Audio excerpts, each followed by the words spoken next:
така и ние како општина Делчево во соработка со невладината организација, исто така и со Црвен крст и со здравствениот дом се вклучуваме во недела на имунизацијата. Това е за вас. Фала. И редовно да ги вакцинирате децата. Не, од тоа не избегаваме, значи кога само што ми сјават, ја ги земам. Одлично. Однесе ги. Супер. Фала многу. Значи секоја година по повод недела на имунизација ние се вклучуваме во организација на ХАМ, невладината организација, собранието се вклучува со пригодни подароци, ги посетуваме мајките и новородените дечиња од 3-4 месеци до година дена.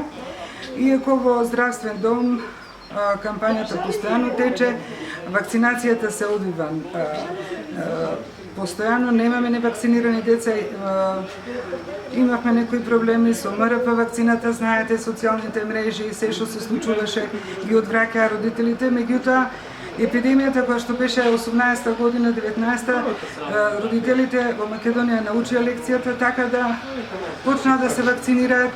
Министерството си презема своји мерки, не ги прима децата во градинка без да се вакцинирани, исто и во училиште.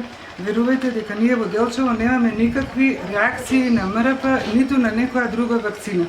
Овие новите вакцини што сега ги почнавме од есента да ги вакцинираме децата со рота вакцина, постојано си течат, идат добро, доаѓаат родителите, ги вакцинираат, така да немаме никаков проблем. Дури можам да кажам дека во Македонска Каменица ни е 100% успешна вакцината. Нема ниту едно дете невакцинирано.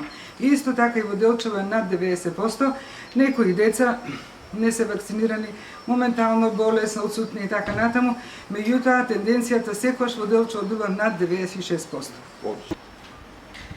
Само кратко на дополнување, новонастанатата ситуација влијае на сите членови на семејството, меѓутоа, иако сега се наоѓаме во посебни услови, имунизацијата тече како и досега без никакви проблеми, спроведени се сите мерки на заштита од страна на здравствениот персонал, како и заштитени се и членовите на семејството и малите дечиња.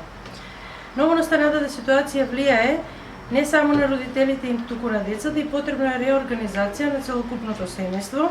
Посебно се погодени малите деца, младите тинеџерите. Младите деца, односно малите дечиња на помала возраст, многу потешко ја сваќаат целата ситуација, многу потешко ние можеме да им објасниме што се случува. Затоа родителите се тие кои што треба да обратат внимание посебно на помалите деца и со игра да ги научат на новите навики, она што треба да ги навикнеме од мали нозе, често миење на раце, одржување на соодветна дистанца, користење на заштитна опрема. Со малку поголемите деца треба да се често разговара секојдневно, значи да ги стекнат тие навики. Треба да направиме целосна реорганизација, значи на видот на игрите, родителите да се посветат на децата и да оној слободен термин што го имаме да го искористиме за децата, бидејќи сега посебно им требаме.